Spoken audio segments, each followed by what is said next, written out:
Hello, this is Tony Heller from RealClimateScience.com with the latest climate magic. Carbon dioxide is an essential trace gas which forms the basis of all life on Earth. The process of photosynthesis combines sunlight, chlorophyll, carbon dioxide, and water to produce plant growth. And the plants in turn release oxygen into the atmosphere which we depend on to breathe.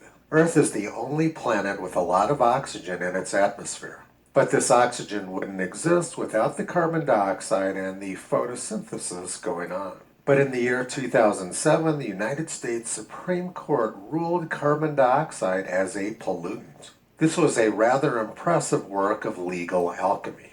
They magically turned an essential and harmless gas into a pollutant. Alchemy was traditionally centered around more constructive enterprises like trying to turn lead into gold. But the behavior of the U.S. Supreme Court and the EPA has been less constructive. They magically turned a chemical which is essential into a harmful one. But now we have a new form of alchemy centered around methane, which is also known as natural gas.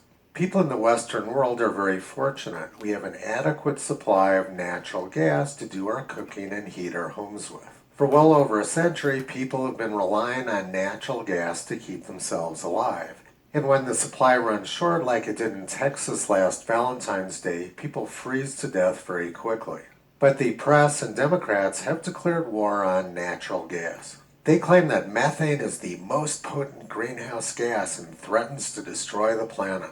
I've made several videos and blog posts explaining in detail why this claim is complete nonsense. I don't want to repeat that again because that's not the main point right now.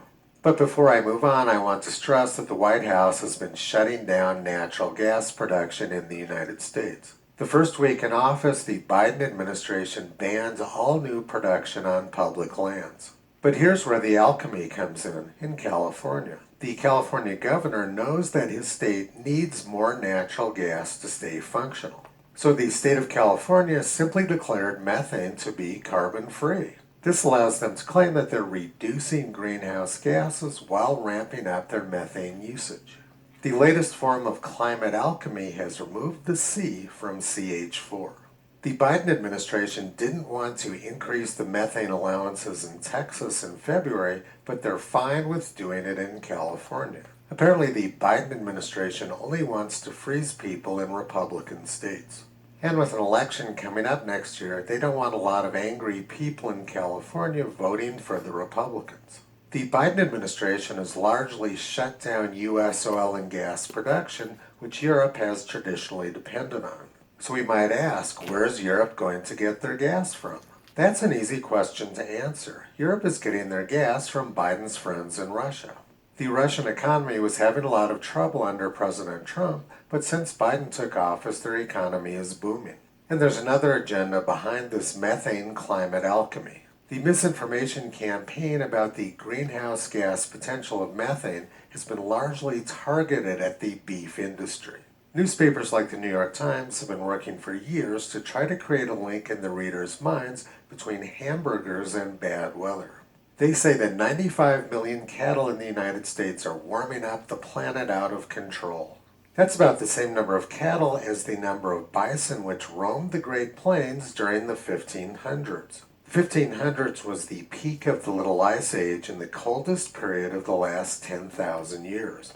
For some reason, the methane emissions from 100 million bison during the Little Ice Age didn't do a very good job of warming up the planet. This apparently is another form of climate alchemy where experts have changed the properties of methane over the last few decades.